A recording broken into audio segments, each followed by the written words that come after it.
Hello students, welcome to EPG Pathshala. I am Dr. Sandeep Walia, Head of the Department, University Institute of Tourism and Hospitality Management, Chandigarh University. Today we are going to discuss the module Airlines Ticketing, Base Flight Itineraries, One-Way Flights, Return Flights, Circle Flights, Intracontinental Flights and Intercontinental Flights under the paper Aviation Industry, Ticketing and Frontier Formalities. After completing this module, the students will be able to understand about what is an itinerary, what are different flight based itineraries. They will be able to differentiate and define different itineraries. The students will also be able to design the most convenient routing based on itineraries. Dear students, the fare construction ladder or the formula which be heavily dependent on the kind of journey that a traveler is traveling. One of the major tasks of a travel executive is to recognize the kind of travel or journey and then align the match the fare. Accordingly, the fare construction formula will be developed depending on the formula developed based on the places of sale and the issue of ticket. When a travel executive follows this type of fare construction, it is known as journey concept. The other kind is the pricing unit concept. In this concept, the journey is calculated as a single pricing entity or often an amalgam of pricing units. In this, the lowest fare is charged from the customer whether be it the single unit price fare or the sum of amalgamation of pricing units. Thus, it is important to understand the kind of journeys so that accordingly pricing could be done and meaning of the terminology is clear to the professionals. Let us now discuss some important terminologies in this context. Let us first take about itinerary. An itinerary is a journey that is particularly packed is booked for. In a passenger itinerary, there may be one air segment or maybe more air segments. These segments are also called as leg of the journey. The next one is the routing. Routing is the logical sequence of point-to-point destinations which includes the airlines used, the class in which the passenger is served and the cities or the destinations. For example, Mumbai to New Delhi. Then the third one is the journey. A journey will include the whole routing which is included on a particular ticket or it may be even a series of conjunction tickets and will always have the following ticketed points. The first one is the origin. It is the place or the point from where the passenger starts his journey. It is the first point or to be precise the first ticketed point in a routing. It is included as a fare construction point and is included in the country of commencement of travel. The next one is the destination. The final stopping place where the passengers end his or her journey, and this is also a terminal point in the routing and is considered as a fare construction point or a fare break point. The next we are going to discuss is intermediate points. The points falling in between the origin and the destination or may be called as via points or transfer points are known as intermediate points. It may be divided into 2 points again. The first one is intermediate stopover point. In this the passenger takes a break and his next connection is after 24 hours of his or her arrival. The stopover is intentional and is indicated on the ticket. The next one is the intermediate numbers stopover point. In this, the passenger takes a break and his next connection is within the 24-hour time frame of his arrival. It is also called as transfer connection or connecting point. It is noteworthy here to mention that there is a difference between the transfer point and transit point. Transfer points will always involve a change of plane, whereas transit point will not always involve a change of the plane. The next one is the fare component. It is the part of the itinerary that falls between the two consecutive fare construction points. A single journey may be of one fare component or may have multi-fare components.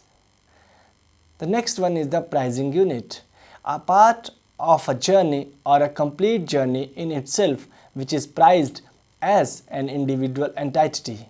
That is, it can be ticketed in a separate manner. The next we have to discuss is the sectors. It is a part of a journey which will include legs or segments and will have pairs of points. The next one is unit destination.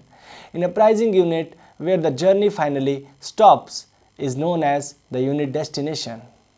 The next one is the unit origin. In a pricing unit where the journey initially starts is also known as unit origin.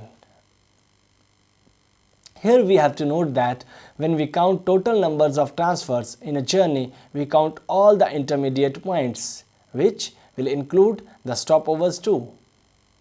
Then the next is the surface. It is that part of the journey that has not been travelled by the airways. The next is offline service. This will include segments covered by different carriers. Online services. This will include segments covered by the same airlines throughout. Then the next terminology is interline services. In a local parlance, it is a cooperation relationship shared by two different carriers. The airlines accept ticket between each other. Then the next is local fare. This means the fare is only for one line transportation. Dear students, let us now discuss about joint fare. This means that the fare is valid for offline and interline transportation too. The next one is the connection.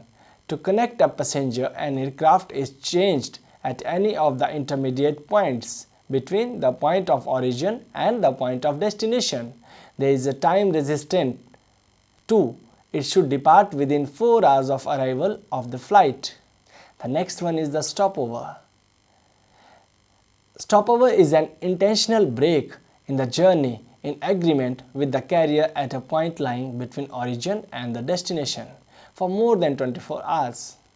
ARNK in capital letters is a short form for arrival unknown or void. This means that no air segment has been provided on this particular segment. Dear students, let us now discuss about the types of the itineraries. There are a number of itineraries and then these can be differentiated like one-way trips, round trips or return journey, circle trips, round the world trips, open jar trips. Let us now take on first one-way trips.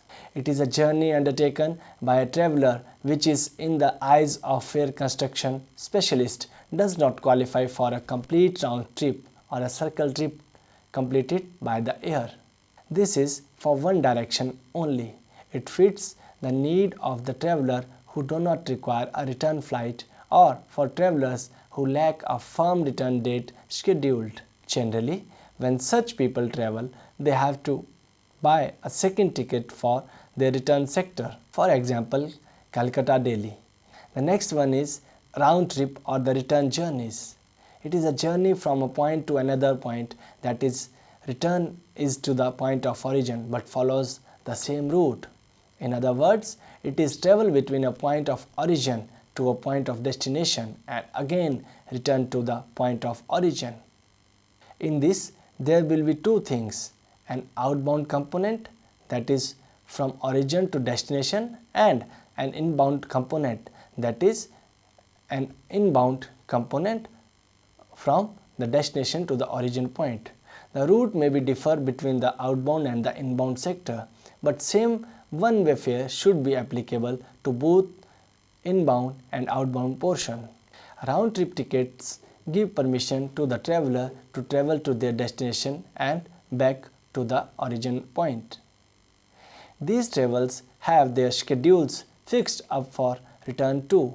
For example, Delhi to Chennai 9WF, Delhi 9WF. Circle trip. It is a journey which will satisfy the condition of returning to the point of departure but will not retrace its route.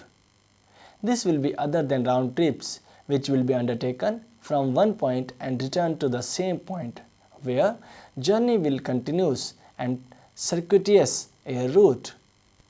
This may include round the world journeys too. It can involve multi-cities and finally return to the origin point, wherein all the transportation is done by commercial airlines. The next one is the round the world trips.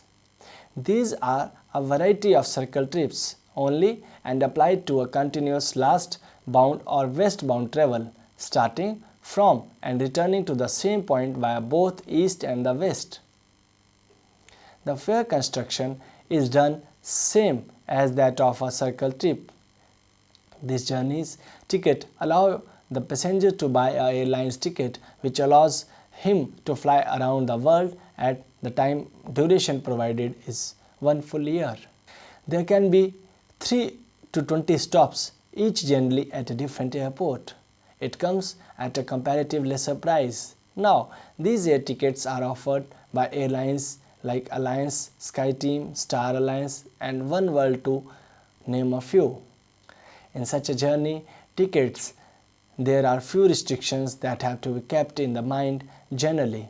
The origin and destination need to be situated within one geographic country. One crossing of the Atlantic and Pacific must take place. The number of stops should not be less than 5 and more than 16.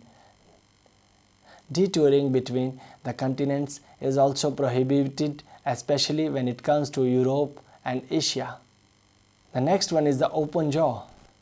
This is basically a round trip or a circle trip, but the difference will be that it has one segment which has not been covered by air travel. It can be a round trip journey where the point of arrival is different from the point of departure. It generally has a surface sector. For example, Delhi to Bombay and then to Chennai, there is an open jaw between Delhi to Chennai. This can have further classification like origin, open jaw, destination open jaw, turnaround open jaw, etc.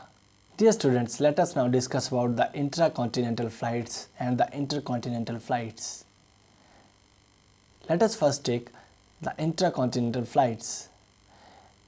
These are the flights which complete their journeys within one continent. For example, a flight from Delhi to Kathmandu. Then the next one is the intercontinental flights. These are the flights that complete their journeys across the continents. For example, a flight flying from Delhi to the New York. Students, let us now discuss about the global indicators. Global indicators are also known as GI in capital letters and are used to describe the direction of the journey of travel. The global indicators are important as the fares will not only differ by class of service, fare type, but also where they are traveling from and are represented by GI in capital letters or the global indicators.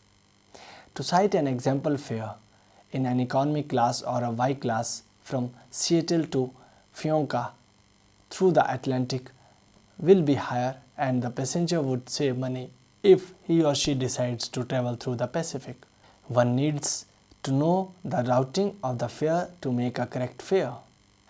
There are 12 global indicators on which airlines can be used.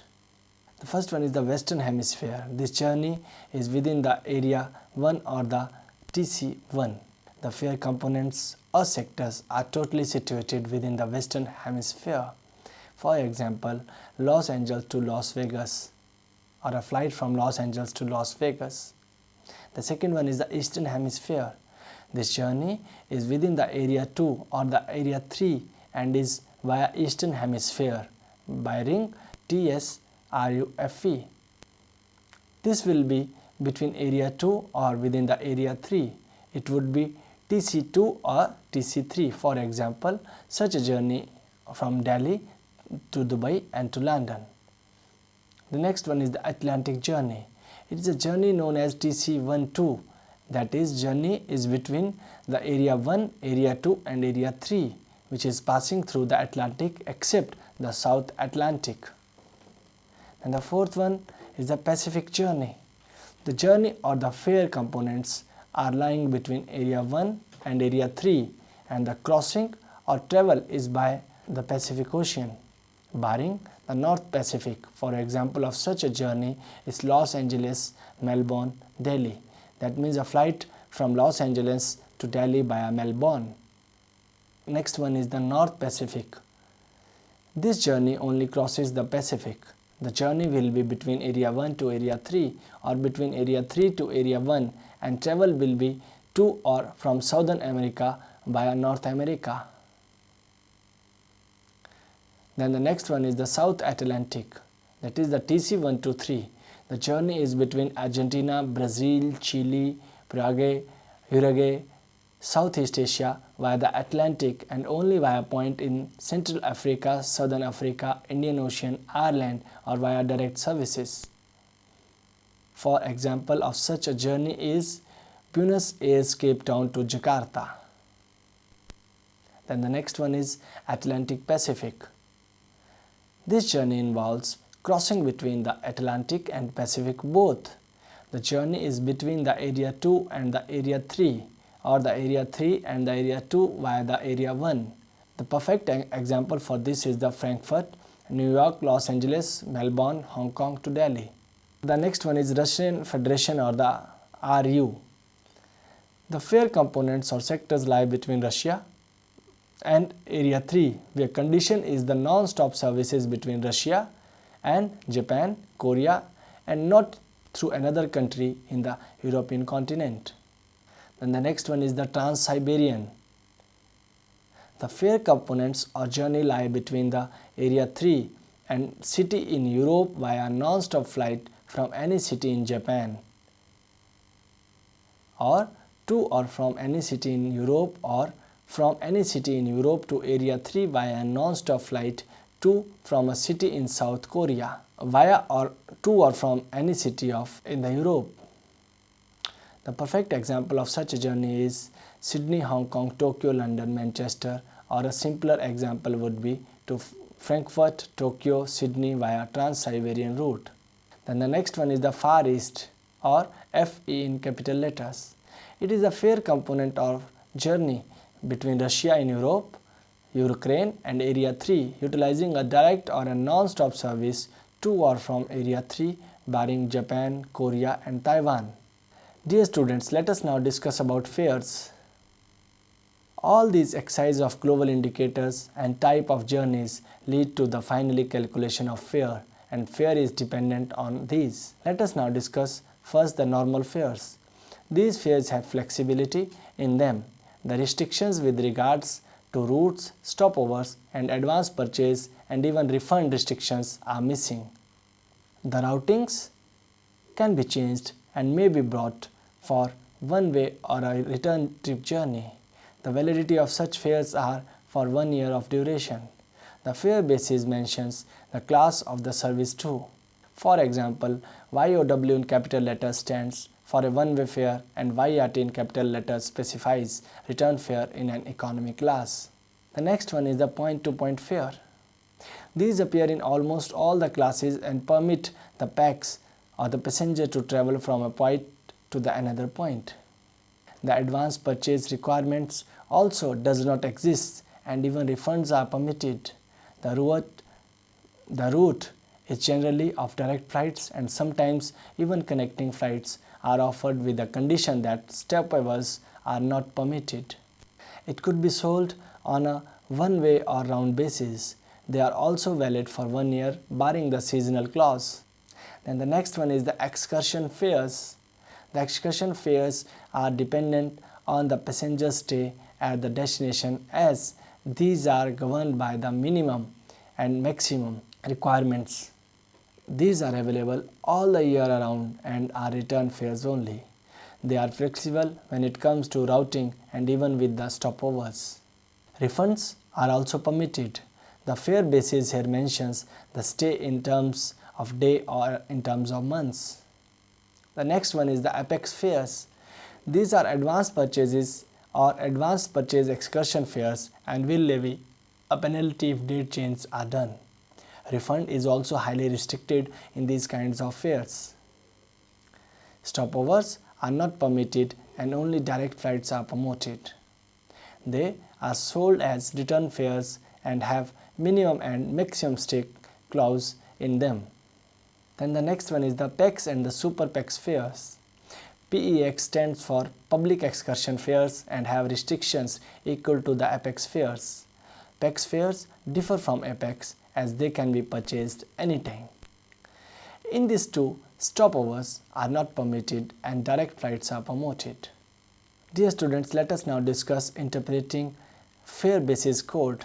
Fare basis or fare basis code can be alphabetic or alphanumeric codes used in an airline's parlance to recognize a fare type, which helps the business partners of airlines like travel agents and airline staffs themselves to consult the rules that govern these fares.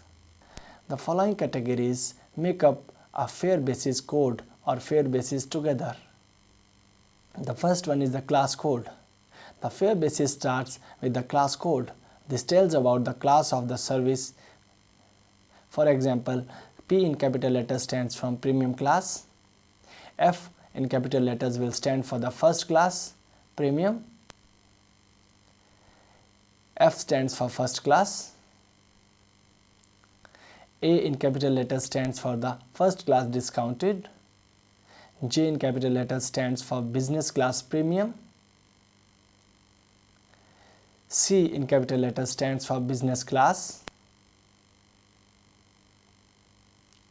D in capital letters stands for business class discounted. W in capital letters stands for economy class premium. S and Y in capital letters for economy class. B oblique Q in capital letters or H oblique T oblique K stands for economy class. There may be seasonal codes. For example, H in capital letters stands for high or peak season. L in capital letters stands for low or basic season. K in capital letters stands for high shoulder season. O in capital letters stands for mid shoulder season. J in capital letters stands for low shoulder seasons. Days of the week may be mentioned where 1 stands for Monday and 7 stands for Sunday. W in capital letters may stand for weekend travels and M may stand for the midweek travels. Passenger and fare type code may also exist. A and P in capital letters stands for advance purchase fare. A and B in capital letters stands for advance purchase fare of the lower level. A and N in capital letters stands for non-refundable advance purchase fare. P and X in capital letters stands for non-refundable advance purchase fares, while P and X in capital letters stands for PEX fares. S and X in capital letters stands for Super PEX fare,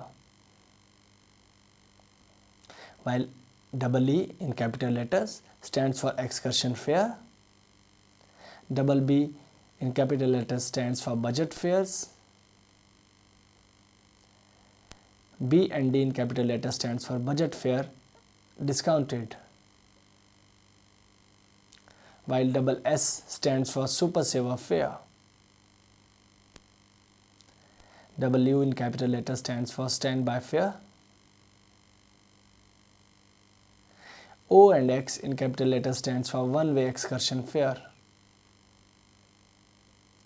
O and W in capital letters stands for one-way fare. R and T in capital letters stands for round-trip fares. C and H in capital letters stands for accompanied child fare. I and N in capital letters stands for infant fare, while C and D in capital letters stand for senior citizen fares. S and C in capital letters stands for ship crew fare. Z or Z and Z in capital letters stands for youth fare, while S and H in capital letters stands for spouse fare, etc. On a flight, it is possible that every passenger who is traveling has paid a different kind of fare for his or her journey. Special fares are offered and they can be excursion fares also, and these have least restrictions. Purchase excursion fares are intermediate fares. Advanced purchase fares are the lowest fares with a lot of restrictions. Late booking fares are the fares which are last minute bookings. Dear students, let us now summarize what we have discussed in this module. Thus we see fares are a science and are constructed by step to step. They have many rules, regulations and procedures which are to be kept in mind. The kind of travel, when and where he or she is traveling, what is the direction of the journey, where all the packs wants to stop, how many days, minimum or maximum a passenger wants to spend, does passenger has an intention of changing dates, is passenger traveling alone or in a group, does the passenger is looking for basic services or luxury services, is the passenger booking in advance or is it a last minute purchase, does the passenger has an accompanying infant and whether the infant needs a seat or not, which season is the passenger traveling, in what kind of an airlines he or she has opted for are the questions which need to be kept in mind of a travel executive to come up with a comprehensive air travel itinerary. And with these words, I sum up the module. Thank you.